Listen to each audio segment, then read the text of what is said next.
आज इतने दिनों बाद मुझे ऐसा लग रहा है जैसे मेरा पुनर्जन्म हुआ है। पुनर्जन्म होते हैं सुना था, पर सच आज बाबा ने मेरा पुनर्जन्म कराया है। अगर आज बाबा ना होते तो शायद पता नहीं मेरा क्या होता।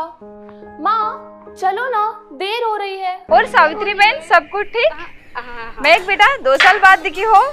आप तो घर से बाहर आती जाती नहीं हो, आज तो बहुत खुश नजर आ रही हो। हाँ आंटी जी, खुशी की बात तो है ही। 2 साल तक तो मुझे होश ही नहीं था दिन है या रात है, पर भगवान साथ है तो डरने की क्या बात है। क्या बात है, सदा खुश रहो, खिलखिलाती रहो बेटा। आप तो किसी घर आते जाते नहीं, हम ही आपके घर आ जाएंगे और मैं एक बेटी के हाथ का खाना खाकर जाएंगे। हाँ क्यों नहीं बहन जी, शाम को आइएगा। चलो बेटा। ओके, आज तो मैं मेरे बेटे का रिश्ता तय करके ही जाऊंगी। अरे निशा, यहाँ कैसे आज महक के घर? अरे देखो ना कितना बुरा हुआ उनके साथ। अरे तुम्हें अंदर की बात क्या बताऊँ, उसके पति तो रावण के संतान थे। रात रात भर मारने पीटने की आवाज़ें आती थी। वो तो किस्मत वाले थे कि उनको इतनी अच्छी बीवी मिली। उन्होंने पूरे सितम सह गए और उब तक नहीं की। बहुत बहुत धन्यवाद दीदी आपका। अरे माता जी, इसमें धन्यवाद की क्या बात है। अरे मैं तो आपकी हिम्मत की दाद देती हूँ, जो इतने विकट परिस्थिति में भी आपने इतनी धैर्यता रखी और बाबा पर इतना अटूट निश्चय रखा, वरना पत्ते झड़ने में समय ही कितना लगता है। कि एक संदेशी को इससे बड़ी सजा क्या हो सकती है कि बाबा ने उसे वतन में बुलाना बंद कर दिया हो। मैं दुआ करती हूँ कि बाबा ने जो संदेशी का पाठ बंद कर दिया था वो फिर से शुरू हो जाए। महक अभी तक उस दुखों से उभर नहीं पाई है। बस मैं समझती हूँ कि जब किसी ब्राह्मण से कोई ऐसा विकर्म हो जाता है ना, तो उस आत्मा को बाबा की छत्र छाया मिलना, बाबा का प्यार मिलना, बाबा की अनुभूति होना बंद हो जाती है। और महक के साथ भी ऐसा ही हुआ। अगर ड्रामा में हुआ ना, तो आपको आपकी वही पुरानी वाली महक और मुझे मेरी संदेशी वापस मिल जाएगी। मुझे तो यही सुनना था आपके मुँह से। महक के दिमाग में तो यही बात बैठ गई है कि सदगुरु का निंदक ठोर न पाए। जब बाबा ने महक की यहाँ तक मदद की है तो आगे भी बाबा करेगा ना। आप चिंता क्यों करती है, बाबा तो कहते हैं ना मैं बैठा हूँ। दीदी आपने तो ये बता के मेरा मन हल्का कर दिया है। अरे महक, कितना अच्छा लग रहा है, पूरे 2 साल बाद हम मिल रहे हैं। हाँ सचमुच, 2 साल बाद यहाँ आकर ऐसा लग रहा है जैसे मैं अपने मायके आ गई हूँ। आज महक पहली बार सेंटर पे आई है।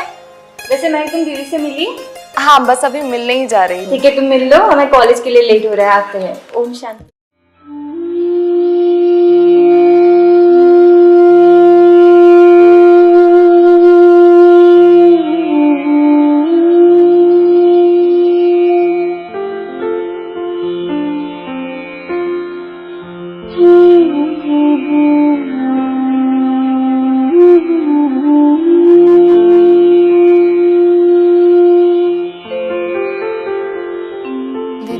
मेरी आज हिम्मत ही नहीं थी आपसे मिलने की। आज बहुत हिम्मत जुटाकर मैं यहाँ आई हूँ। तुम्हें कहाँ पता था कि तुम्हारे अंदर कोई आत्मा ने प्रवेश किया है? तुम्हें तो खुद पर कंट्रोल भी नहीं था। तुम्हारी पापा ने तुम्हारी आत्मा और शरीर दोनों को ही वश कर लिया था। तुम्हें तो 2 साल तक होश भी नहीं था।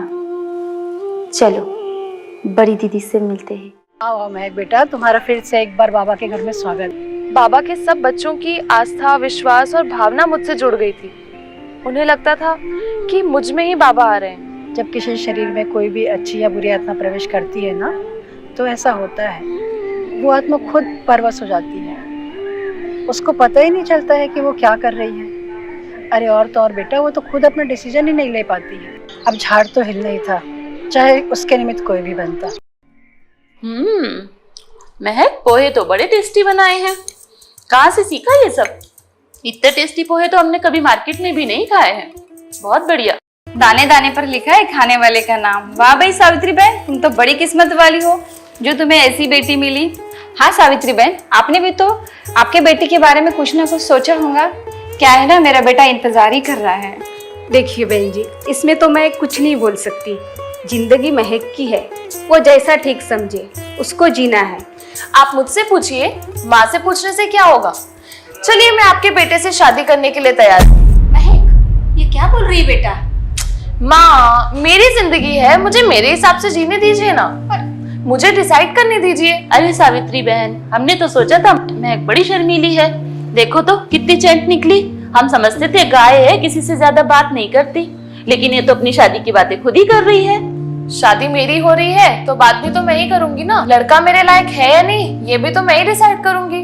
चलिए, आप मेरे कुछ सवालों का जवाब दे दीजिए। अगर मुझे पसंद आया तो समझिए रिश्ता पक्का। तो सबसे पहले आप मुझे ये बताइए कि आपके बेटे का नाम क्या है। तुम इतने साल हमारे पड़ोस में रह चुकी हो, तुम्हें ये तक नहीं पता हमारे बेटे का नाम विष्णु है? तो अब मुझे ये बताइए कि आपका बेटा करता क्या है। मेरा बेटा आईटी में है। कि मुझे दहेज में कितना मिलेगा। देखो सावित्री बहन, कैसी उल्टी बातें कर रही है तुम्हारी बेटी। दहेज तुम लाओगी या दहेज हमें देना पड़ेगा? वैसे कितना दहेज देना चाहिए आपको? अब मैं क्या बोलूं, 10 किलो सोना, एक चमचमाती कार, ये सुंदर सा घर, इसे मेरे बेटे के नाम कर दो। क्या है ना सावित्री बहन, राज भी आपकी बेटी ही करेंगी। पहली बात तो आपके बेटे का नाम विष्णु है, पर आपके बेटे में विष्णु जैसे कोई लक्षण नहीं है। और वैसे भी मेरी शादी जिससे तय हुई है उसका नाम है नारायण। अच्छा, आपका उनका नाम नारायण है तो फिर आपका भी नाम लक्ष्मी होगा। हाँ, बिल्कुल सही समझे आप। ये भी बता दो फिर तुम्हारा ससुराल कौन सा है? मेरा ससुराल स्वर्ग, गोल्डन एज, सतयुग में है। वहाँ मेरा नारायण किसी लक्ष्मी से कोई दहेज नहीं लेता। यहाँ के कलयुगी माँ बाप हैं जो अपने बच्चों का प्राइस टैग लगाते हैं, अपने बच्चों का रेट फिक्स करते हैं। इंजीनियर है तो इतना, डॉक्टर है तो इतना, और आईटी वाला है तो इतना। मैंने मेरे लड़के को इतना पढ़ाया लिखाया, फसल भी तो एक ही बार काटनी है। मेरे माँ बाप ने भी तो मुझे इतना पढ़ाया लिखाया है, और मेरी माँ, वो तो मुझे बेटी कम और बेटा ज्यादा समझती है। और वैसे भी मेरी शादी तो ऑलरेडी तय हो चुकी है। मेरा नारायण जो है वह मुझे पुष्पक विमान में उड़ाएगा, आपके बेटे की तरह नहीं जो सिर्फ मर्सिडीज में घुमाएगा। और मेरा नारायण मुझे किसी ईंट पत्थर वाले घरों में नहीं रखेगा, सोने जवाहरों के महलों में रखेगा। सावित्री, तुम्हारी बेटी बड़ी बहकी बहकी बातें कर रही है। मुझे तो लगता है इसे किसी अच्छे डॉक्टर को दिखाओ। ऐसा लग रहा है इसके अंदर कोई दूसरी आत्मा प्रवेश कर गई है। तुम कहोगी तो मैं किसी तांत्रिक को ले आऊंगी, जानती हूँ मैं। चलो निशा बहन, चलते हैं। अच्छा हुआ भगवान ने हमें बचा लिया, हमारे बच्चे बच गए। बेटी, मैं तो सच में डर गई थी। अगर तू उनको शादी के लिए हाँ कह देती तो मैं शिव बाबा को क्या मुंह दिखाती। माँ, मैं श्रीमत पर पक्का पक्का चलूंगी। मैं बाबा का हाथ और साथ कभी नहीं छोड़ूंगी। तुझे तो पता है ना, मैं बाबा की पक्की बच्ची हूँ।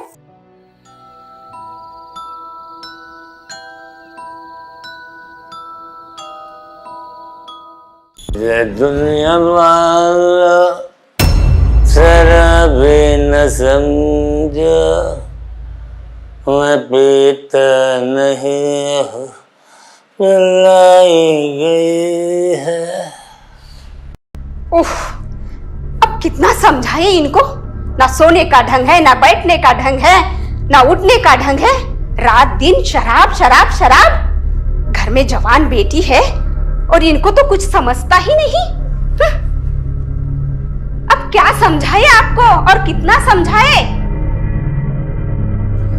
क्या बोलती तू? फिर से बोल, फिर से बोल। अब देखिए देखिए, आप समझने की कोशिश कीजिए।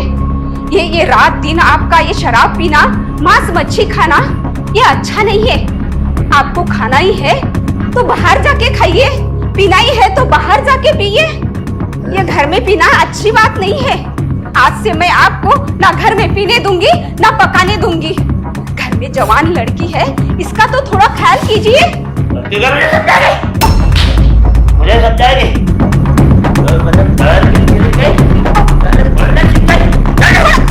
समझने की कोशिश कीजिए, आप समझने की कोशिश कीजिए। छोड़िए छोड़िए छोड़िए छोड़िए मुझे, मेरे बाल को छोड़िए। ये क्या कर रहे हैं आप? मुझे मार रहे हैं, मुझे मत मारिए। क्या हुआ सावित्री? ओहो, तुमको तो बहुत चोट हो गई है।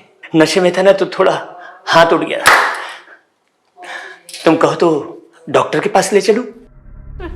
अच्छा सुनो, आज रात को फिल्म चलेंगे, मैंने 2 टिकट निकाली है। और हाँ, महक को सेंटर छोड़ देना, उसके लिए मना नहीं कर रहा हूं, ठीक है? देखिए, यह आपकी जो चिकनी चुपड़ी बातें हैं ना, ये आप ही के पास रखिएगा। इसकी हमें कोई जरूरत नहीं है।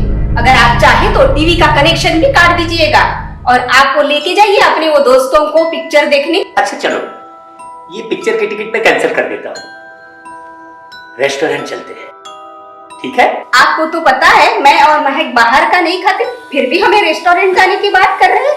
आपको जाना है तो जाइए और वो आपके दोस्तों को लेके जाइए रेस्टोरेंट। अच्छा चलो, पिक्चर नहीं जाना, रेस्टोरेंट नहीं जाना, मेरे दोस्त की पार्टी में तो चलोगी ना? देखिए, आपको हमारी फिक्र करने की कोई जरूरत नहीं है, हमें हमारे हालत पे छोड़ दीजिए। अगर इस चौखट से बाहर निकली ना सावित्री, तो 2 दिन भी खाना नसीब नहीं होगा तुमको। 2 दिन भी बैठकर तुम्हारा भगवान तुमको नहीं खिलाएगा। अरे मैं कमाता हूँ, मैं खिलाता हूँ, तब तुम्हें खाना मिलता है। आज शाम को कोई आने वाला है घर में, उसको बिठाल के रखना, मैं जरा आने में लेट हो जाऊंगा, है ना? मैं किसी को बिठाने वाली नहीं हूँ, आपको जो करना है ना वो करे।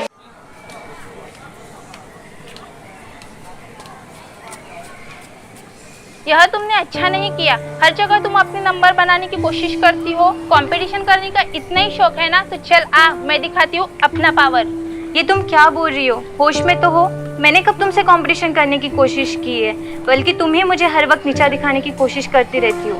मैं बाबा की बच्ची हूँ, कुछ बोलती नहीं हूँ, इसका मतलब ये नहीं है कि तुम जो मन में आए वो बोलोगी। देख लो कैसे कैंची की तरह जुबान चला रही हो, मुंह में राम और बगल में छुरी। वैसे भी जो दूसरों के लिए खड्डा खोदता है वो खुद उस खड्डे में गिर जाता है। तूने अभी तक मुझे पहचाना नहीं है। अगर मेरा दिमाग खिसक गया ना तो जिंदगी भर पछताते रहेंगी।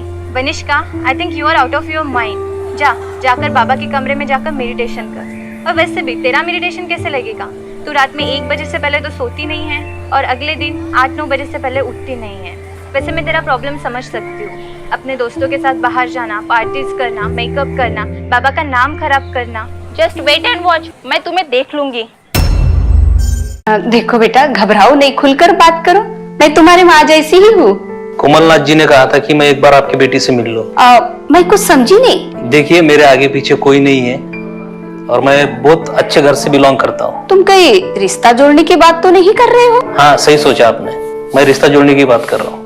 और मुझे आपकी बेटी पसंद आ गई है। फोटो से तो बहुत अच्छी लगती है आपकी बेटी रियल में। और सच बताऊं तो मैं ना शराब पीता हूँ, ना सिगरेट पीता हूँ, ना किसी तरह का ऐब है। ऊपर वाली की कृपा से तो घर में सब कुछ है। मुझे नहीं पता कि उनसे आपकी क्या बातचीत हुई है, लेकिन मेरी बेटी महक अभी छोटी है, उसकी पढ़ाई लिखाई भी अभी बाकी है। देखिए माँ, आप उसकी चिंता तो बिल्कुल मत कीजिए। शादी के बाद उसको जो चाहिए उसके लिए पूरा फ्रीडम दूंगा मैं। तो 10 साल 12 साल तो उसकी शादी करने वाले हम हैं नहीं। वो 10 साल के बाद उसकी इच्छा हुई और वो शादी करेगी तो क्या उसके लिए तुम 10 साल तक रुकोगे? अरे बड़े अजीब लोग हैं यार आप। घर में 3 लोग रहते हैं, कभी आपस में बात नहीं करते क्या? आपकी बेटी की शादी नहीं करनी तो मुझे क्यों बुलाया आप? बेइज्जती करवाने? कोमलनाथ जी तो कह रहे थे कि चट मंगनी पट ब्याह करना है हमें। कोमलनाथ जी से बोलिएगा कि दोबारा मुझसे ना मिले तो ही अच्छा रहेगा। नमस्ते। लीजिए, पानी पीजिए। और ये क्या? किसी भी अरे गहरे नत्तू खैरे को आप घर में बुला लेते हो और मेरा बेटी का रिश्ता तय कर लेते हो। बहुत अच्छा लड़का देखा है मैंने महक के लिए, बहुत धनवान है, ना सास ससुर है, ना देवर देवरानी है, रानी की तरह रखेगा अपनी बेटी को। वो तो चला गया। हाथ से आया वो रिश्ता तुमने यूं ही गंवा दिया। अरे कैसी माँ हो तुम? तुमने ये भी नहीं सोचा कि हमारे जाने के बाद हमारी महक बिटिया का क्या होगा? जो पूरी दुनिया संभाल सकता है वो क्या मेरी बेटी को नहीं संभाल पाएगा? स्वर्ग के द्वार कन्यादान के बाद ही खुलते हैं, मोक्ष की प्राप्ति उसी से होती है। बेटी को नरक में धकेलते हो, आप मोक्ष की बात करते हो। हमारे देश में कुंवारी कन्याओं को पूजा जाता है, उनके पैर छुए जाते हैं और शादी के बाद उसको दूसरे के पैरों में गिरना पड़ता है। लेकिन मैं मेरे बेटी के साथ ऐसा नहीं होने दूंगी, इसलिए मैंने वो रिश्ते को मना कर दिया। एक बात बताओ, तुम अपनी बेटी का क्या करना चाहती हो? देखिए, मैं उसका जीवन भगवान को सौंपना चाहती हूँ। अरे मैं तुम्हारी इस चिकनी चुपड़ी बातों में नहीं आने वाला। तुम्हारा भगवान और तुम्हारा स्वर्ग तुमको मुबारक। अरे और तुम जिस भगवान की बात करती हो वो तो इन आंखों से दिखता भी नहीं है, अदृश्य है। और जरा समझो अच्छे से, कि राम भगवान ने भी शादी की थी, कृष्ण भगवान ने भी शादी की थी, शिव शंकर ने भी शादी की थी, पूरी दुनिया इसी तरीके से चलती है, फिर मेरी बेटी शादी क्यों नहीं करेगी? शादी हर प्रॉब्लम का सॉल्यूशन नहीं है। शादी के बाद आपने मेरी क्या हालत कर दी है ये तो दिख ही रहा है। अब अपनी बच्ची महक से ही पूछ लो, उसे क्या करना है। अरे उससे क्या पूछना, वो तो अभी बच्ची है। और फिर तुमने दुनिया ही कितनी देखी है, चार दीवारी में घिरी रहती हो, बाहर तो मुझे ही मुंह दिखाना पड़ेगा। वो आप मुझ पे छोड़िए, मैं तो उसे देवी बनाना चाहती हूँ, ऐसी देवी जो स्वर्ग में राज करेगी। अरे तुम्हारा स्वर्ग देखा किसने है? बस ख्याली पुलाव रस्सी रहती हो। हाँ? दिखाओ कहाँ है तुम्हारा भगवान? बड़ी बड़ी बातें करती हो, ना तुम भगवान को दिखा सकती हो ना स्वर्ग को दिखा सकती हो। मैं जो कर रही हूँ वो एकदम सही कर रही हूँ। हाँ देखिए, मैं चाहती हूँ कि एक बार आप मेरे साथ चले, कुछ अनुभव तो करें। तुम ना तो एक अच्छी माँ बन सकी और ना अच्छी बीबी। हाँ? चलो बेटा चलो, यहाँ से अपन जाएंगे। मुझे कहाँ ले जा रही हो? बेटा यहाँ का दाना पानी अपना खत्म हो गया है, मैं तुझे शिव बाबा के पास लेके जाती हूँ और वहाँ तो ये समर्पित कर देती हूँ। तू मेरी बेटी महक को लेकर गई ना, तो इसका अंजाम बहुत बुरा होगा सावित्री। मेरी बेटी मेरे पास रहेगी, समझा? आप तो रावण हो, रावण। खुद को नहीं संभाल सकता, वो मेरी फूल जैसी बच्ची को क्या संभाल पाएगा? अब तुझे बताता हूँ खुद को।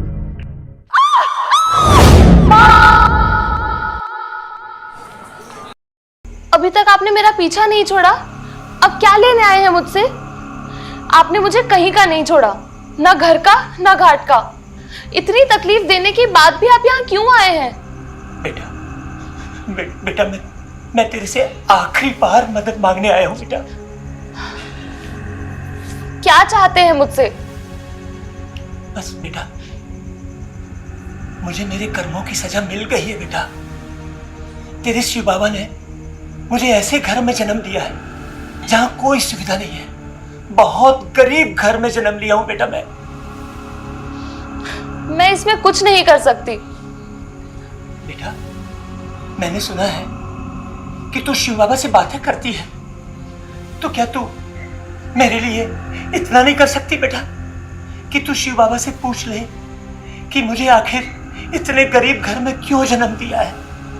भगवान किसी को अच्छे या बुरे घर में जन्म नहीं देता है, बल्कि ये हमारे ही कर्म होते हैं जिनकी वजह से हमें अमीर या गरीब घर में जन्म मिलता है। लेकिन फिर भी आप मेरे पिता थे, तो इसके नाते मैं एक बार आपकी मदद करने के लिए तैयार हूँ, पर एक शर्त पर कि इसके बाद दोबारा आप कभी मेरे जीवन में वापस नहीं आएंगे।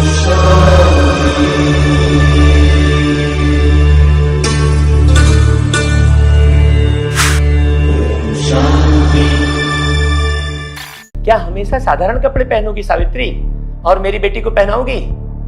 अरे कोमलनाथ की बीबी हो, वैसे भी आज बहुत बड़ी पार्टी है, वहां बड़े बड़े लोग आएंगे सावित्री। कुछ सोशल लाइफ भी है तुम्हारी। तुम्हारा तो बस सेंटर से घर, घर से सेंटर।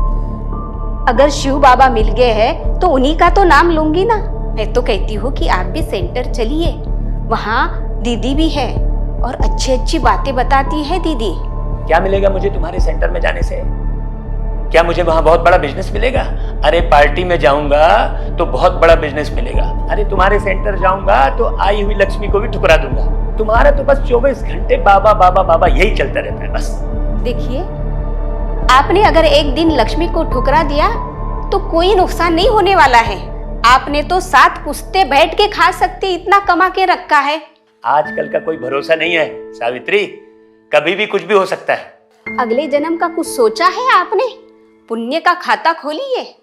पैसा क्या है, हाथों का मैल है, वो तो आता जाता रहता है। अरे इस जन्म को तो सुधार ले सावित्री। अभी जो आप ये खा रहे हैं ना, ये बासी खाना है। ताजा खाना खाइए। पिछले जन्म में आपने जो पुण्य किए होंगे इसलिए वो आपको खाने को मिल रहा है।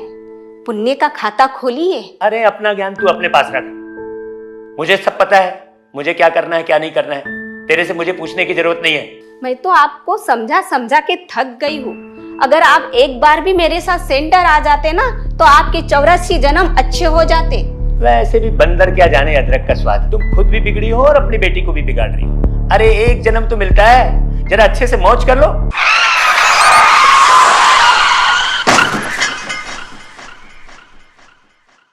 क्या बोल रहे हैं आप?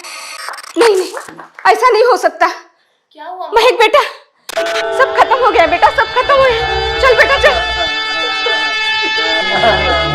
कोमलनाथ देख देख, कोमलनाथ देख, तेरे मरने पर पूरी दुनिया दुखी है, लेकिन तेरे बीबी ने और बेटी ने एक आंसू भी नहीं बहाया। अरे कम से कम घड़ियाली आंसू ही बहा देते। अरे सब दिख रहा है यार मुझे, तुझे कुछ बोलने की जरूरत नहीं है। मैंने क्या कुछ नहीं किया इन लोगों के लिए। हमारी बातें ये दोनों सुन रहे तो नहीं? रात की चढ़ी लगता है तेरी उतरी नहीं है। ऐसा है क्या?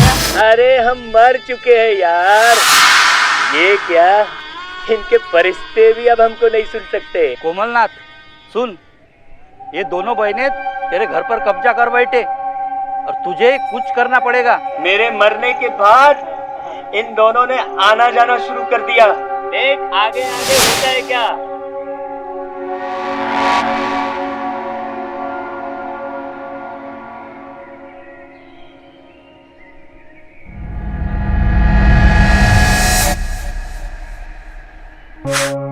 यार एक बात समझ में नहीं आ रही, कल गाड़ी में मैं तेरे साथ बैठा था, मुझे मेरे घर जाना था, लेकिन अपन मरे कैसे? तू मेरे सामने वाली सीट पर टुन्न होकर खर्राटे ले रहा था और मैंने भी बहुत शराब पी ली थी, झपकी लग गई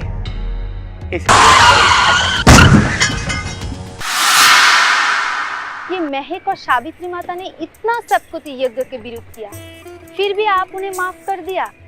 बाबा तो खुद क्षमा का सागर है, और कुछ नहीं तो कम से कम इन्होंने बाबा को तो पहचाना ना। अब सोचो, इंस्ट्रूमेंट बदल जाने से कोई बाबा का ज्ञान तो नहीं बदल जाएगा ना। कि गुलजार दादी जो कि 7 जन्म पवित्र थी, उसके तन में बाबा आते थे। हाँ, अब ये तो कॉमन सेंस की बात है। अब जहाँ इतनी हजारों लाखों आत्माएं प्रतिदिन बाबा से योग लगाती हैं, वो एक कर्म भूमि है, तपस्या भूमि है, तो सोचो वो भूमि कितनी पावरफुल होगी। ऐसे में भला बाबा को और कहीं आने की जरूरत ही क्या है। और सोचो, जो 10 बजे तक सोती है, जो अमृत वेला नहीं करते हैं, उसके तन में भला बाबा कैसे आते हैं। और बाबा ने तो कहा है ना, साकारी वतन का स्वीट होम मधुबन है। ये बाप और बच्चों का मिलन मेला है, जो संगम पे ही होता है और मधुबन में ही होता है। जहाँ भगवान 1000 बार आ चुके हैं, उन्हें भला दूसरा युग रचने की क्या जरूरत है। इसलिए तो सब भागकर मधुबन आते हैं। मधुबन में बाबा साकार रूप का भी अनुभव कराता है और साथ साथ अव्यक्त रूप का भी अनुभव कराता है, क्योंकि मधुबन भूमि को रूहानी और साकार मिलन की अनुभूति का वरदान मिला है। तब भी क्या सावित्री माता को समझ में नहीं आया कि घर घर में बाबा आते हैं क्या। मुझे तो तभी शक हुआ था कि ये बाबा नहीं, ये माया आती है। अब देखो, भक्ति मार्ग में तो 2 नंदीगण का गायन है, अब फिर ये तीसरा नंदी कहाँ से आ गया। मुझे तो बड़ी हंसी आ रही थी। अब तुम तो जानती हो कि बड़ा नंदी है ब्रह्मा बाबा और छोटा नंदी दादी गुलजार, फिर ये पता नहीं तीसरी कहाँ से आ गई। दीदी मैं बताऊं, चूहा। अरे यार कोमलनाथ, तेरा प्लान तो फेल हो गया। अरे अभी तो बम गिरना बाकी है। एक बार वकील को घर तो आने दो, फिर देखना दोनों के पैरों तले जमीन खिसक जाएगी। अरे अभी तो ये शुरुआत है, बम गिरना बाकी है। अगर आप हमारे साथ उनके शुभ चिंतक हैं, तो उन्हें अच्छे वाइब्रेशन दीजिए। सॉरी फील करने की कोई जरूरत नहीं है। शिव बाबा है हमारे साथ, हमारे घर की रक्षा करने के लिए भगवान को मैंने अपना बेटा माना है। भगवान भला किसी का बच्चा होता है क्या? बहन जी, आपके नाम पर घर ही तो है, बाकी सारी की सारी संपत्ति उनके जो दोस्त है उन्होंने अपने लड़के के नाम पर कर दिया है। अब ये सावित्री ना उगल पाएगी न निगल पाएगी। अभी उनको जैसा अच्छा लगे उन्होंने वैसा किया। शायद भगवान को भी यही मंजूर था कि उनका एक भी रुपया मैं यज्ञ में खर्च ना करूं। उन्होंने व्हील चेंज करके मेरे लिए और ही आसान बना दिया है कि मैं भगवान के यज्ञ में अपने कमाई से दान करूं। भगवान आपके पति के आत्मा को शांति दे। अच्छा चलते।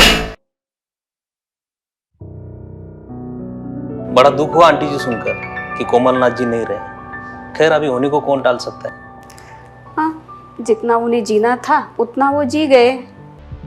नशा कोई भी चीज़ का अच्छा नहीं होता, चाहे वो पैसे का नशा हो, प्रॉपर्टी का नशा हो या सुंदरता का नशा हो। हाँ, मैं एक बात ज़रूर कहूँगी कि एक ऐसा नशा होता है जिसे करने से कोई नुकसान नहीं होता, वो है भगवान से प्यार का नशा। राइट टाइम नहीं है, बट मेरे पास कोई चॉइस नहीं है। शायद आपका मन बदल गया हो। बेटा, ये तुमसे कुछ बात करना चाहता है। हाँ भैया बोलिए, आपको मुझसे क्या काम है? वैसे मम्मा, ये हमारे यहाँ पहले भी आ चुके हैं ना? हाँ, तुमसे ये शादी करना चाहता है। आई एम सो सॉरी भैया, but I am already married. लेकिन कोमलनाथ जी ने तो मुझे कुछ ऐसा बताया नहीं इस बारे में। उन्हें कैसे पता होगा? मैंने तो लव मैरिज की है ना। इफ़ यू डोंट माइंड, क्या मैं आपके हस्बैंड का नाम जान सकता हूँ? Why not, sure. उनका नाम कृष्ण है, लेकिन मैं उन्हें प्यार से नारायण बोलती हूँ। अरे तेरी बेटी तो कितनी फेंकती है, फेंकुड़ी है।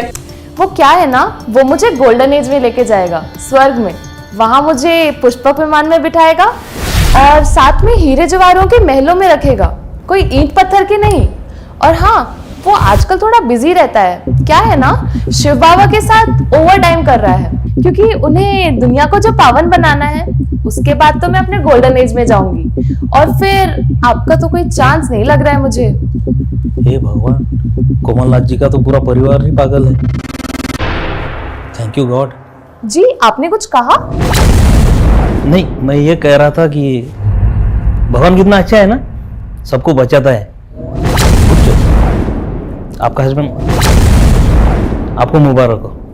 वैसे मैं, अगर आपका कहीं मन बदल गया तो मुझे कॉल कर देना, डेफिनेटली मैं मदद करूंगा। थैंक यू, धन्यवाद।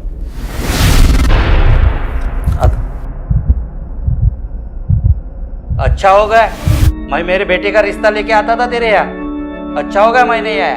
अरे शिव बाबा और ब्रह्मा बाबा का जो भूत इनके ऊपर चढ़ा है ना, उसको तो मैं उतारूंगा। इन दोनों ने ही मेरी जिंदगी खराब कर दी। कहते हैं ना, जब घी सीधी उंगली नहीं निकलता तो टेढ़ी करनी पड़ती है। माँ, आज बाबा ने मेरी सुन ली। मैं दीदी से मिलकर आ रही हूँ, और उन्होंने मुझे ये फील ही नहीं होने दिया कि मेरे साथ कुछ गलत हुआ है। ऐसे थोड़ी ही वो बाबा की राइट हैंड बन गई है। मैं भी तुम्हें उनकी जैसे ही बनाना चाहती हूँ। अरे माँ, सुबह सुबह यहाँ क्या कर रही है? और मुरली की जगह अखबार कब से पढ़ने लग गई? क्या करूँ बेटा, जाते जाते तुम्हारे पिताजी ने मुझ पर और एक जिम्मेदारी डाल दी है। हाँ चलो, अच्छा ही हो गया। जो मैं शादी से पहले करना चाहती थी वो अब करूँगी, जॉब। जॉब? अरे बेटा, मैं तो तुम्हें बताना ही भूल गई। कल अपने घर में वकील आए थे। सारे बैंक बैलेंस, सारी प्रॉपर्टी उनके दोस्त के बेटे के नाम कर दिया है। खाली ये घर के सिवा अपने पास अभी कुछ भी बैंक बैलेंस नहीं है। अरे माँ, तू चिंता क्यों करती है? मैं तेरी जॉब लगवाऊंगी ना। You just wait and watch. वो जो भैया है ना, उन्होंने मुझे अपना नंबर दे दिया था। उन्होंने मुझसे कहा कि मैं एक बहुत बड़ा बिजनेसमैन हूँ, और तुम्हें कोई भी काम हो तो मुझे बताना, वो चुटकियों में कर देंगे। तो माँ, तुम्हारी जॉब तो यूं लग गई यूं।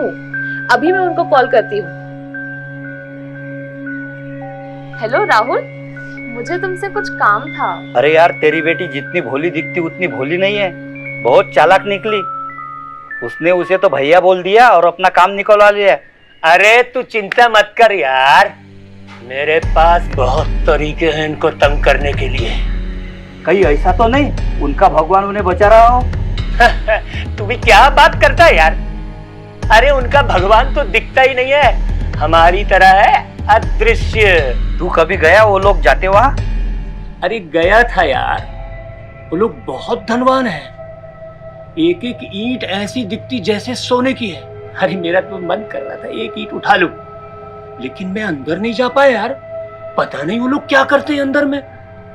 जादू टोना तो नहीं करते? मैंने सुना है लोग जादू टोना करते हैं, आंखों में सुरमा लगाते हैं, उनकी आंखों में नहीं देखना चाहिए। अरे क्या बताऊं यार, इन दोनों ने ना मेरे को परेशान कर रखा था।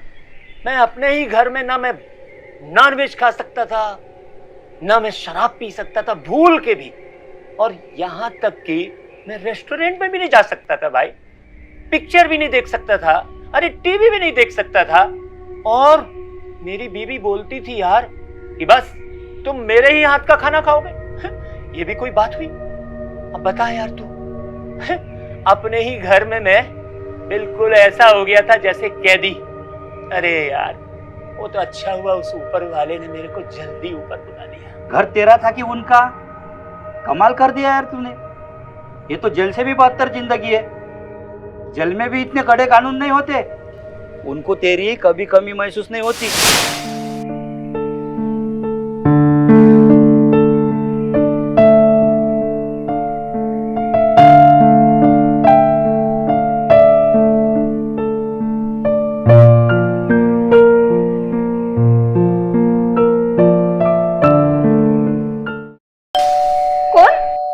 मैडम मैं प्रेस वाला हूँ, थोड़ा सा एडवांस होना था, बच्चे की फीस भरना है। कितना चाहिए था?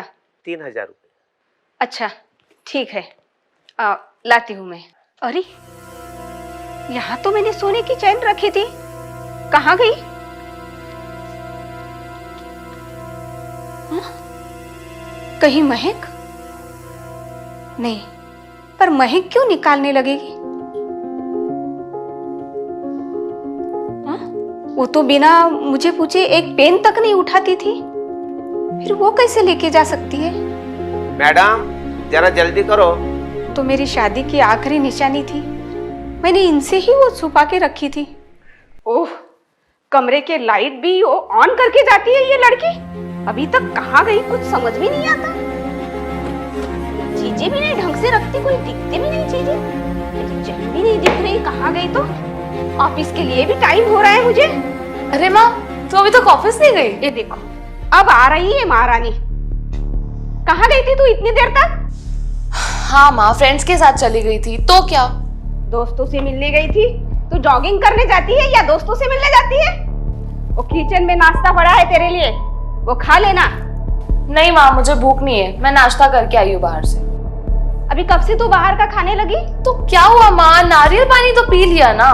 तुम्हारे पिताजी जब जिंदा थे तो उनकी सुननी पड़ती थी, अब तुम्हारी सुननी पड़ती है, और ऑफिस में बॉस की सुननी पड़ती है। मुझे तो लग रहा था कि तुम्हारे पिताजी के जाने के बाद ये घर स्वर्ग बन जाएगा, पर यहाँ तो उल्टी गंगा बह रही है। कोई उल्टी गंगा वंगा नहीं बह रही है, मुझे बस मेरी लाइफ में फ्री स्पेस चाहिए। मतलब? आपका जमाना अलग था, ये मॉडर्न युग है। आप ये बात क्यों भूल जाती हैं कि आप तो हमेशा कहती हैं कि बाबा का ध्यान करो, सेंटर जाओ। मैं सब कुछ तो करती हूँ ना माँ। ये जो तुम सब कर रही हो, या क्या तुम अपने मन से नहीं कर रही हो? नहीं माँ, मुझे अब ये सब अच्छा नहीं लगता। अब मैं बड़ी हो गई हूँ, मुझे मेरी लाइफ खुलकर जीने दो। क्या क्या बोली तू? खुलकर जीने का मतलब क्या ये होता है कि घर में तू अभी चोरी करेगी? कहाँ की बात कहाँ लेके जा रही हो माँ? मैंने कहाँ चोरी की? तू एक बात बता, घर में जो सोने की चेन पड़ी थी वो कहाँ गई? मैं भला चोरी क्यों करूंगी? मैंने कोई सोने की चेन नहीं देखी, कहाँ थी? अब चोरी के साथ साथ तू झूठ भी बोलने लगी? आज सुबह से देख रही हूँ माँ, तुम कुछ भी बोले जा रही हो। मैं कुछ बोल नहीं रही हूँ, इसका मतलब ये नहीं कि तुम कुछ भी कहोगी। हद होती है यार किसी भी चीज की। मतलब तुम्हारे ऊपर वर्कलोड बहुत ज्यादा है लगता है, इसीलिए तुम ऐसी ऐसी बातें कर रही हो। एक काम करो, 2-3 दिन की छुट्टी लो और जाओ जाके सेंटर पे भट्टी करो, तुम्हें उसी की सबसे ज्यादा जरूरत है। हाँ? उल्टा चोर कोतवाल को डांटे? माँ, लग रहा है मुझे।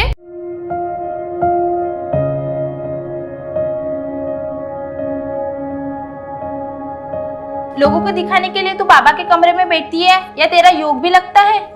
मुझे तेरे जैसे दिखावा करने की जरूरत नहीं है, मैं जानती हूँ तू क्या करती है। और वैसे भी तेरा भांडा भी एक दिन फूट ही जाएगा। भगवान के हाथ देर होती है, अंधेर नहीं। ढोंगी कहीं की, एक दिन मैं तेरा भांडा फोड़ के ही रहूंगी। आज देखती हूँ माँ ने खाने में क्या बनाया है। चिकन और मटन के पीसेस, ये हमारे कैसे हो सकता है?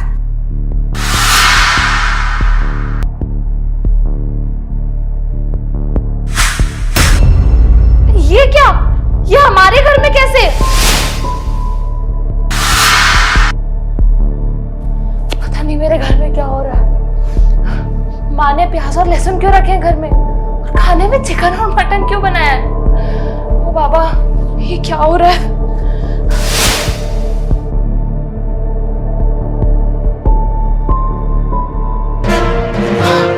ये टीवी कैसे चालू हो गया?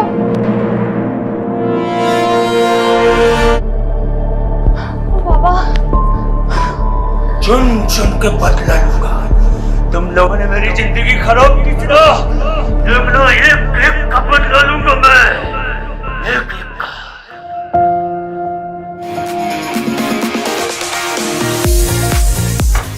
ये हमारे घर में कौन इतने जोर से गाना सुन रहा है?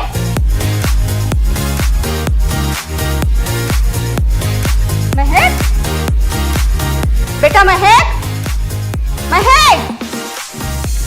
हाँ माँ, इतने जोर से कौन गाना सुन रहा है? अरे माँ, मूड ऑफ था इसीलिए गाना सुन लिया। पर बेटा ये अच्छी बात नहीं है, लोग क्या कहेंगे? अरे माँ, तुम कब से लोगों की परवाह करने लग गई? पर थोड़ा धीरे आवाज में सुन लो बेटा। ठीक है माँ। इतने सवेरे कौन आ गया है? चल माँ। क्या है? Ice cream madam. ये लो तुम्हारी आइसक्रीम। अरे माँ, तुम्हें कैसे पता चला?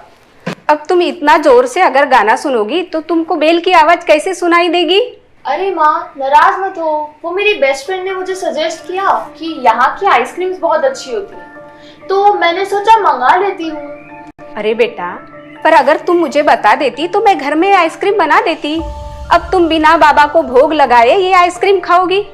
आजकल तुम बहुत बाहर का खाने लगी हो। माँ, मैं बाबा को भोग लगा दूंगी। Chill, and you can also join me. नहीं, मैं खिचड़ी खा लूंगी और तुम्हारे हिस्से की भी खा लूंगी। ये दिन भर तुम ये अपना आइसक्रीम खाते बैठना। और ये क्या पहना है बेटा तुमने? ये कौन सा ड्रेस पहना है तुमने? तो कैसी लग रही हूँ मैं? बेटा सच बोलूं या झूठ, वैसे तो तुम पे हर कपड़ा जचता है, पर ये मुझे कुछ अच्छा नहीं लग रहा बेटी। बीके को ऐसे कपड़े नहीं पहनना चाहिए। जो करना है तुमको करो, मैं ऑफिस जा रही हूँ। आजकल मैं बहुत कुछ बोलने लगी।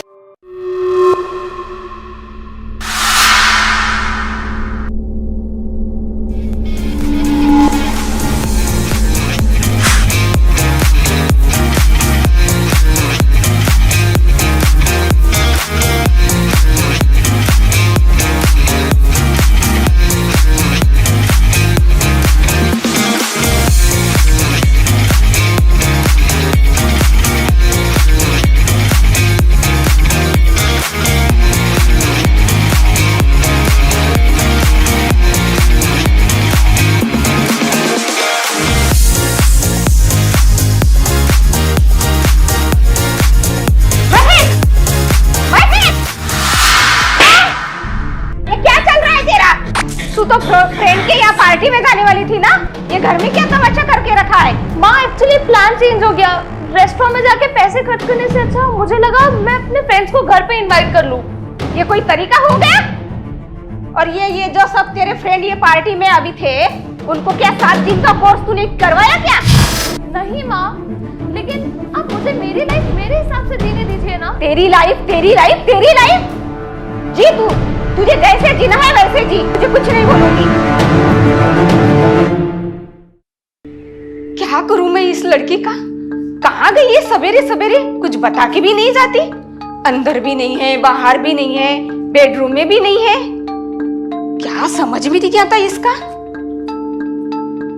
कभी दोस्तों को घर में लाती है तो कभी दोस्तों के साथ बाहर जाती है, देर रात तक पार्टी करती है। अबे करे तो क्या करे इसका? उफ, शायद इस घर को और मेरे महक को नजर लग गई है किसी की। क्या करूं? माँ, अरे अरे अरे अरे अरे अरे अरे कहाँ गई तू सवेरे सवेरे? अरे माँ, मैं थोड़ी हेल्थ कॉन्शियस हो गई हूँ ना, तो बस जॉगिंग के लिए चली गई थी। क्यों, सेंटर नहीं गई थी आज तू? शाम को चली जाऊंगी ना माँ। और ये क्या? अरे ये क्या है? ये नेकलेस कहाँ से है तेरे पास? ये किसने दिया तुझे? ये तो डायमंड का नेकलेस दिख रहा है ना, ये कहाँ से लाया तू? माँ, वो ये मेरा नहीं है ना, ये वो मेरी दोस्त है ना, ये उसका है। मैं आज जॉगिंग करते टाइम उससे मिली और मुझे पसंद आया तो उसने मुझे दे दिया। पर मैं कल लौटा दूंगी ना माँ। पर ये तूने क्यों पहना? बाबा कहते हैं कि मांगने से तो मरना भला है। फिर निकाल, चल निकाल ये नहीं चाहिए हमें ये ऐसे नेकलेस। माँ तो हर बात में बाबा को क्यों लाती है? मुझे मेरी लाइफ एंजॉय करने दो। आपने तो अपनी लाइफ एंजॉय कर ली ना। शादी के पहले अगर मुझे बाबा मिल जाते ना तो कभी मैं शादी ही नहीं करती, बाबा की झोंके रह जाती। अभी से तुम ये ऐशो आराम और इतनी फैशन करने लगोगी तो सतयुग में क्या पाओगी, क्या पद मिलेगा तुम्हें? बाबा तो कहते हैं कि सिंपल रहो और सैंपल बनो। माँ मेरी लाइफ है और मैं मेरी लाइफ अपने हिसाब से ही जीऊंगी। ये क्यों भूल रही हो कि तुम एक संदेशी हो? तुम अगर ऐसी फैशन करने लगोगी तो तुमको देख के और कुमारियां भी बिगड़ जाएंगी। माँ मम्मा भी तो फैशनेबल थी ना। तेरी ये हिम्मत, तू मम्मा से कब प्यार कर रही है? मम्मा तो पूरे यज्ञ को संभालती थी, तू किसे संभाल रही है? तेरी तो उल्टी गंगा बह रही है। अरे मम्मा को ज्ञान मिला था ना तो मम्मा ने सारे फैशन छोड़ दिए थे। और अभी तो तेरी गाड़ी रिवर्स गियर में जा रही है। जब तक तेरे पापा थे तो तू ज्ञान योग में अच्छी चल रही थी। मुझे तो अभी ऐसा डर लग रहा है कि तेरा संदेशी का पार्ट बंद ना हो जाए। अगर मैंने अपने हिसाब से लाइफ जी भी ली तो आपने पूरा घर सर पे क्यों उठा लिया है? और तुम कब से लोगों की चिंता करने लग गई? तुम कब से इतना नेगेटिव सोचने लग गई? अगर तुम ही ऐसा सोचोगी तो लोग क्या सोचेंगे? एंड माँ प्लीज मुझे किसी बात के लिए फोर्स मत करो।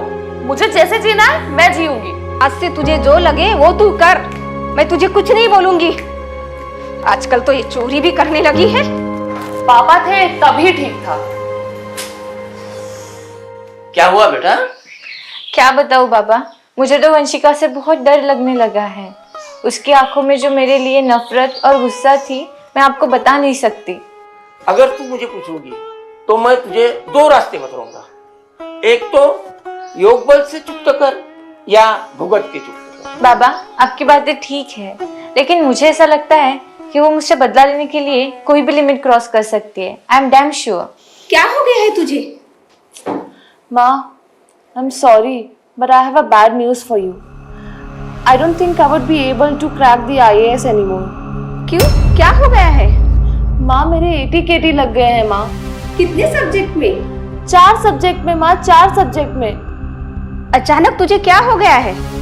तू फेल क्यों हो गई? पापा के जाने के बाद सब अकेला सा हो गया है। बहुत अकेलापन फील होता है मुझे। इतना लोनली फील करती हूँ कि मैं बता नहीं सकती। आप भी ऑफिस चली जाती हो, शाम को आती हो, तब तक बस मैं अकेले घर में पड़ी रहती हूँ। एंड यू नो माँ, I got addicted to all the movies, TVs, video games and I listen to music all day. कुछ सही नहीं लग रहा है माँ, कुछ सही नहीं लग रहा है। मुझे ऐसे लगता था कि तेरे पापा तेरे योग में जाने से रोकते हैं। माँ I don't know माँ, I've just lost the purpose of my life. देख बेटा, तू घबरा मत, हाँ? बाबा को साथ में रखो। बाबा तुझे मार्ग दिखाएंगे। कि अब ना मेरा ज्ञान में मन लगता है ना योग में, ना बाबा से याद जुड़ती है। माँ I have lost faith in Baba and myself. देखा क्या हालत कर दी मैंने इन दोनों की। और ये मेरी बेटी महक है ना, ये कहती थी बड़े गर्व के साथ मैं अपनी किस्मत का खाती हूँ, हमेशा भगवान का नाम जपती थी। मैंने कैसे दूर कर दिया इनकी जिंदगी से भगवान को। अब देखना मैं ऐसा कर दूंगा कि ये अपने आप को पहचान भी नहीं पाएगी। अब तो मैं जा रहा हूँ ब्रह्मास्त्र चलाने। तू चला जाएगा तो मैं क्या करूँ? तो सुन, वो जो सेंटर पर वंशिका है ना, हाँ, वो बहुत कमजोर है। उसको तू पहले डराना, और जब वो डर जाएगी ना तो उसके अंदर घुस जाना। तू घुस जाना उस वंशिका के शरीर में और बन जाना बाबा। फिर देखना तेरा रोज गुरुवार होगा, फिर खाना 56 भोग। तू घबरा मत, हाँ बेटा, अपन कल ही जाते हैं और दीदी से बात करते हैं, ठीक है? Don't worry. हाँ,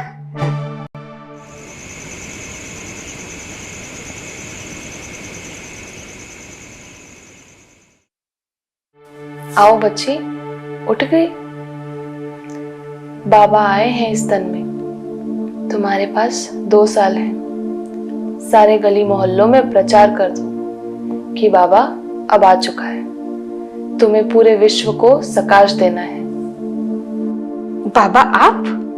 हाँ बच्ची, अब से मैं इसी तन में आया करूंगा।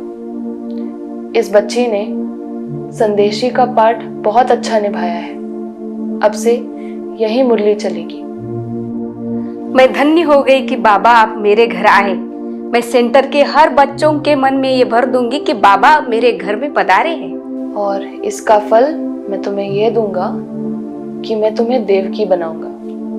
देवकी को तो जानती हो ना, जिसने कृष्ण को जन्म दिया था, उसे देवकी कहते थे। अब बस तुम जाओ और जाके अपनी टीचर बहन को समझा दो कि बाबा आया है और वो बाबा से मिल ले। जहाँ बाबा आता है वही मधुबन है। बाबा ने अब वह मधुबन छोड़ दिया है। अब से बाबा यही मुरली चलाएगा। जी बाबा, आज से मैं वही करूंगी जैसा आप चाहेंगे। बच्ची, तुझे पता है आज तेरे घर कौन आया है? मैं ब्रह्मा बाबा हूँ। स्वयं ब्रह्मा बाबा आए हैं तेरे घर। तू ब्रह्मा भोजन नहीं खिलाएगी? आज मुझे तेरे घर का भोग खाना है। आपके बेटी के तन में तो खाली शिव बाबा आते हैं। देखो मेरी बेटी के तन में तो शिव बाबा भी आते हैं, ब्रह्मा बाबा भी आते हैं। कल को शायद मम्मा भी आ जाए। ब्रह्मा बाबा बहुत तृप्त हो गए। जैसे कि आप सबको पता है, आज सद्गुरुवार है, भोग के दिन। तो मुरली तो सब सुन ली। अभी हम सब एक साथ वतन में जाएंगे, बाबा को भोग लगाएंगे और हमारे संदेशी बहन महक वो बाबा से संदेश ले आएगी।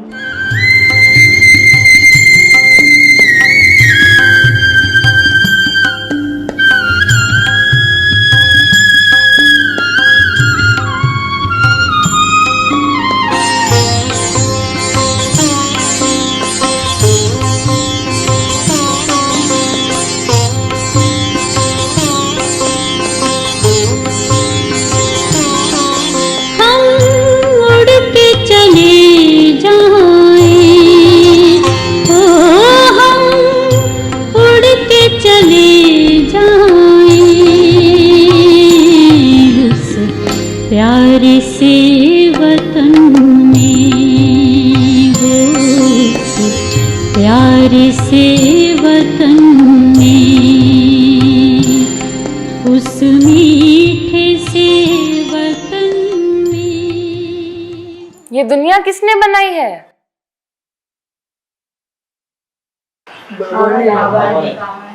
ये बाबा चाहे तो क्या कुछ नहीं कर सकता? एक और मधुबन नहीं बना सकता? ये तो बाबा नहीं बोल सकते। बस 2 महीना, 2 महीने में तुम सभी को बाबा को पूरी दुनिया के सामने लाना है। क्या बाबा इस महक के तन में नहीं आ सकते? जो बोलते हैं उनसे पूछो, क्यों नहीं आ सकते? मुझे तो कुछ ना कुछ इसका इलाज करना पड़ेगा। बाबा का जो वो मधुबन था ना, बाबा वो छोड़ आया है एक नया मधुबन बनाने के लिए। ये तो बोल रही है कि नया मधुबन बनाना है। देख लेना, एक दिन वो सफेद साड़ी वाली भी हमारी शिष्या बनेगी। मैं अभी दीदी से मिलती हूँ और इसका इलाज ढूंढती हूँ।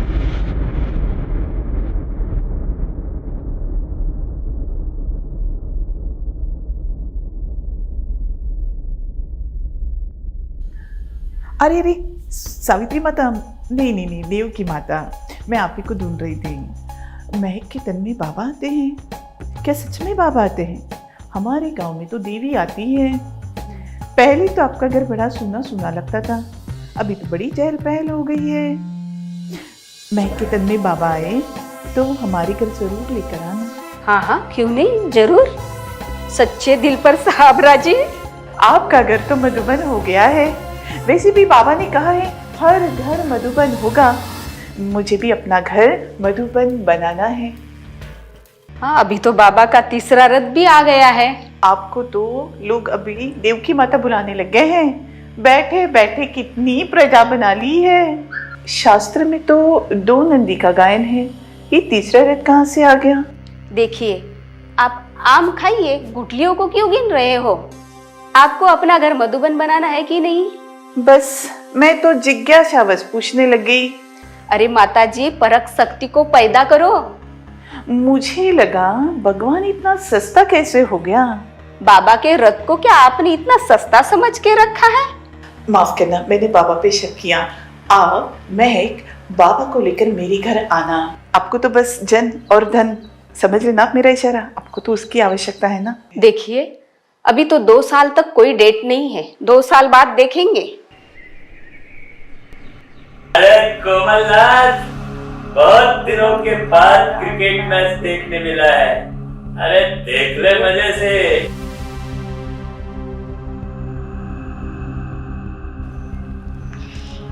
हाँ, ये महक है या ये है, अभी पता चल जाएगा। मैच के साथ साथ गरम गरम पकोड़े मिल जाते तो अच्छा होता। इस खीर के साथ गरम गरम पकोड़े मिलते तो कितना मजा आता। अरे पकोड़े लेके आ। हाँ? अरे तू क्या बोल रही है? नहीं नहीं माँ, वो तो पापा ऐसा बोला करते थे ना। मैं तो ऐसा नहीं करती थी, वो तो मैच कभी नहीं देखती थी, और उसके साथ वो गरम गरम पकोड़े भी नहीं खाती थी। ये तो महक नहीं हो सकती, ये तो पक्का ये होंगे।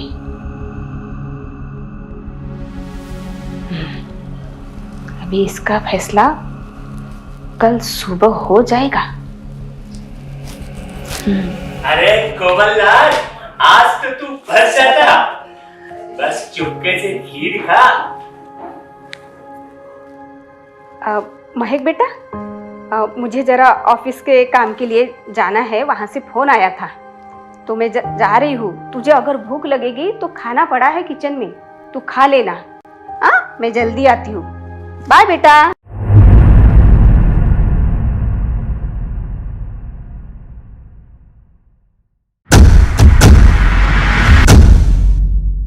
कोमलनाथ, आज तो फिर से पूरा घर तेरा हो गया। ऐश कर ऐश। वनिष्का का एक्सीडेंट हो गया है और डॉक्टर कह रहे हैं कि कुछ कर नहीं सकते। मैं क्या करूं? आप बाबा के कमरे में जाइए और बजाकर योग करिए, बाकी बाबा सब ठीक कर देंगे। दीदी, ना जाने महक जैसे ऐसे कितने लोग हैं जो कहते हैं मेरे तन में ब्रह्मा बाबा आते हैं, मम्मा आते हैं, शिव बाबा आते हैं। ये जो मनुष्य है ना, ये इच्छाओं, कामनाओं और तृष्णाओं का पुतला है, और ये इच्छा है जो वो कभी अच्छा बनने नहीं देती है। किसी ना किसी सूक्ष्म रूप में एक इच्छा बनी ही रहती है, और कुछ नहीं तो लगेगा कि काश या मैं मम्मा जैसे होती, मैं बाबा जैसे होती। अरे और तो और, ये जो कुछ अशुद्ध इच्छाएं होती है ना, नाम मानसान की, इन बातों को ये भी हवा देती है। क्या बाबा ऐसों के लिए दूसरा स्वर्ग बनाएगा क्या? नहीं ना। तो सोचो ऐसों की क्या दुर्गति होगी। नहीं दीदी, ऐसे तो बाबा ने कभी नहीं कहा है कि मैं दूसरा मधुबन बनाऊंगा या दूसरा स्वर्ग बनाऊंगा। और भगवान क्या इतना सस्ता है कि किसी भी राह चलते के तन में आ जाएगा? हाँ, ऐसा जरूर हो सकता है कि कभी कोई अच्छी या बुरी आत्मा या भटकती आत्मा किसी के तन में प्रवेश कर जाती है। जो ये कहते हैं कि हमारे तन में भगवान आते हैं, क्या उनको अपने विकर्म विनाश नहीं करने हैं? क्योंकि भगवान का तन तो मुकर्रर है, और अब वो समय आ गया है जब खुद को अनुभव करना होगा और बाबा से कनेक्शन जोड़ना होगा।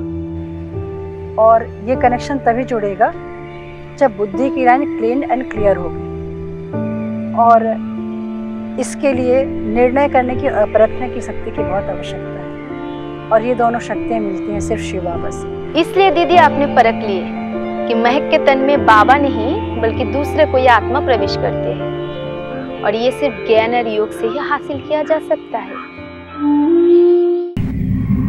महक तो गर्म पानी से कभी नहीं नहाती। हाँ, गर्म पानी से तो ये नहाते थे। कुछ तो गड़बड़ है। हाँ, कुछ करना होगा मुझे, और देखना होगा कि क्या चल रहा है? आओ महक बेटा, तुझे कॉफी या ब्लैक टी चाहिए क्या? चलेगी चलेगी, कॉफ़ी भी चलेगी। कॉफी भी चलेगी? हाँ, अभी तो पक्का यही है ये। बेटा महक, क्या बोली, फिर से बोल। अरे नहीं माँ, वो टंग स्लिप हो गई थी। क्या मैच था यार कल का, मजा आ गया भाई। महक बेटा, ये लो तुम्हारे लिए ना मस्त गरम गरम नाश्ता बनाया है, खा लो बेटा, खा लो। आज मैंने नाश्ते में प्याज और लहसुन डाला है, लेकिन महक होगी तो ये नाश्ता वो नहीं खाएगी। कैसा है? बहुत अच्छा बना है माँ। खा लो। हाँ बेटा, खा लो। अगर ये होंगे तो ये खा लेंगे। कैसा बना बेटा? और लाओ क्या, और लाओ। ज्यादा भूख लगी है? ठीक है, लाती हूँ। खत्म करो फिर। क्योंकि देवी देवताओं को प्याज और लहसुन का भोग नहीं लगाते। तू तो बहुत बुरी तरीके से फंस चुकी है सावित्री। अब तू क्या करेगी? कैसे यहाँ से निकल पाएगी? कुछ तो तुझे करना होगा। तूने भगवान से, टीचर से और ब्राह्मण परिवार की डिसर्विस की है। 2 साल बाद मन पसंद नाश्ता मिला है। अरे जियो सावित्री जियो, भाई मजा आ गया।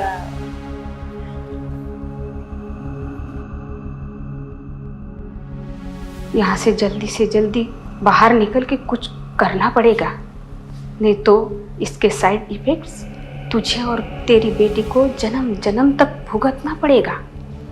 हाँ, एक बात करती हूँ, अभी दीदी के पास जाती हूँ, शायद उनके पास इसका कोई ना कोई हल निकल पाएगा, कोई ना कोई समाधान जरूर मिलेगा।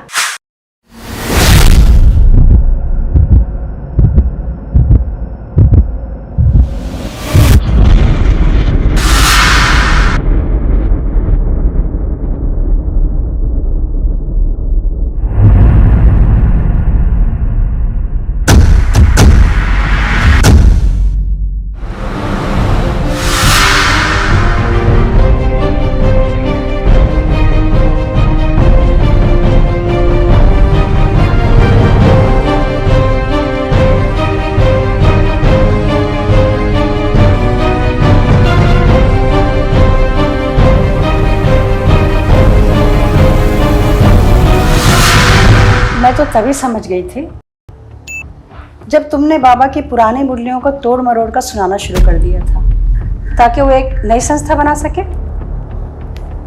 अब तुम बताओ, क्या बाबा 2 सत्यों का निर्माण करेंगे, तुम्हारा अलग और हमारा अलग? दीदी, मुझे सावित्री और महक से बदला लेना था, इसलिए सारे उल्टे काम मैंने ही किए।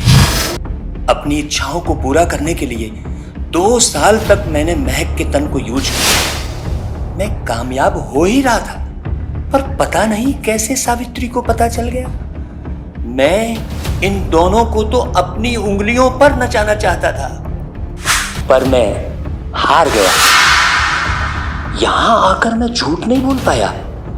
दरअसल लोगों को यह ज्ञान ही नहीं है कि अचानक शरीर छोड़ने के बाद क्या होता है। पर दीदी, बाबा मुरली में कहते हैं ना, अंतमति सोगति। मैंने महक की बुद्धि को यूज किया। उसकी बुद्धि में जो शिव बाबा और ब्रह्मा बाबा का ज्ञान था उसे समझा। उसके तन में बैठकर शिव बाबा और ब्रह्मा बाबा की आवाज सुनी और उसी अनुसार मैं हूबहू एक्टिंग करने लगा। अब बाबा तो आदि मध्य अंत के ज्ञान देते हैं। जब बाबा 86 वर्षों तक जहाँ पर आए हैं और बाबा ने उस यज्ञ की पालना की है, तो क्या वो उसे छोड़कर तुम्हारे तन में आएंगे? इससे मुझे 56 भोग मिलने लगे। मैं मस्त रहने लगा। पूरे देश भर में लोग मुझे बाबा मानने लगे। मैं ब्रह्मा कुमारियों से भी चिढ़ता था। इसलिए बदला लेने के लिए मैंने ये सब किया। दीदी, जो कुछ भी मैंने किया उसके लिए मैं पूरे दिल से माफी मांगता हूँ। मैं महक से, सावित्री से और आप सभी से माफी मांगता हूँ। और हाँ दीदी, मैं एक बात सच बता रहा हूँ, इस सब में मैं अकेला नहीं था, मेरे दोस्त की आत्मा भी इस सब में शामिल थी। अब बस मैं आपसे यही चाहता हूं कि मुझे नया शरीर मिले और अब मैं महक के शरीर को छोड़कर हमेशा के लिए जा रहा हूं। तुम्हें नया शरीर तो जरूर मिलेगा, लेकिन उसके लिए तुम्हें महक 7 दिन का कोर्स करवाएगी, जिससे तुम अपने अगले जन्म में बाबा के बहुत और अच्छे सच्चे बच्चे बन सको, जिससे तुम अपने इस जन्म में किए हुए कर्म को पुरुषार्थ करके पूरी तरह से खत्म कर सको।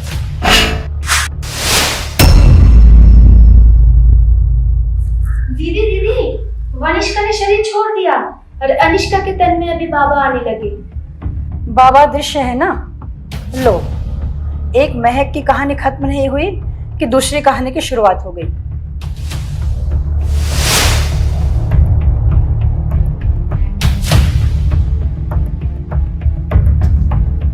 और कितनी जगह आओगे बाबा? हाँ मैं कितने कोमलनाथ को भगाना पड़ेगा? तो बाबा ने ये कहा, सावित्री और तुमने जो भी धन सफल किया था छुप छुप कर, उसका रिटर्न बाबा नेक्स्ट जन्म में लॉटरी के तौर पर देंगे। पर मैं इस बात की गारंटी नहीं ले सकती कि उस लॉटरी का सदुपयोग आप कर पाएंगे या नहीं, क्योंकि पिछले जन्म में आपने बाबा के कई बच्चों को बाबा से अलग करने की कोशिश की है। मुझे इस बात का बहुत अफसोस है बेटा कि मेरे घर में एक देवी ने जन्म लिया और मैं उसे नहीं पहचान पाया। लेकिन अब मैं प्रॉमिस करता हूं बेटा कि मैं अगले जन्म में जरूर बाबा का बच्चा बनूंगा और सेंटर खोलूंगा और अपना सारा धन सफल करूंगा बेटा, प्रॉमिस। लेकिन इस जन्म में मैं पहचान नहीं पाया शिव बाबा को भी और तेरे को भी बेटा। मुझे इस बात की खुशी है कि तुमने मुझे 7 दिन का कोर्स करा दिया, उसके लिए थैंक्स है बेटा, बहुत बहुत थैंक्स है। मैं योग बल से अपने सारे विकर्म विनाश करूंगा और तीव्र पुरुषार्थ करूंगा और अपनी गलतियों को सुधारने की कोशिश करूंगा बेटा।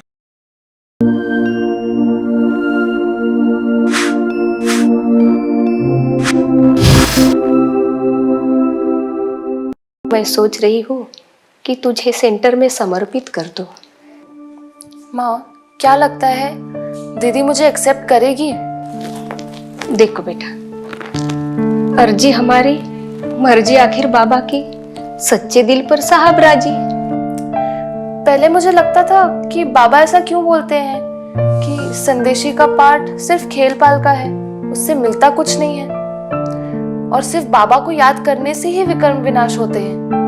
देखो ना माँ, माया ने मुझे कैसे पकड़ लिया था। देख बेटा, गैरों से तो अपन लड़ सकते हैं पर अपनों से नहीं लड़ सकते। यहाँ तो अपनों ने ही अपने को दुख दिया है। मुझसे क्या क्या नहीं करवाया, मुझसे चोरी कराई, मुझसे झूठ बुलाया, मैंने तो पार्टी तक की। मैं पूरी तरह से माया के वश हो गई थी माँ। और पापा ने तो साम दाम दंड भेद सब कुछ अपना लिया था। मैंने कभी नहीं सोची थी कि पापा ऐसा कर सकते हैं। अभी सब अच्छा हो गया बेटा, अभी सब छोड़ दो, ये बातें दिल से निकाल दो। अभी सब नॉर्मल हो गया है तो अपन एक नई दुनिया बसाएंगे और नए सिरे से अपना जीवन शुरू करेंगे। पेपर तो आएंगे ना बेटा, बाबा के बने हुए हैं तो बिना परीक्षा दिए सतयुग की रजाई कैसे मिलेगी? बिल्कुल तू घबराना नहीं, ऐसे ही डटी रहना, मैं तेरे साथ हूँ। माँ, आज इतने दिनों बाद मुझे ऐसा लग रहा है जैसे मेरा पुनर्जन्म हुआ है। पुनर्जन्म होते हैं सुना था, पर सच आज बाबा ने मेरा पुनर्जन्म कराया है। अगर आज बाबा ना होते तो शायद पता नहीं मेरा क्या होता। माँ चलो ना, देर हो रही है।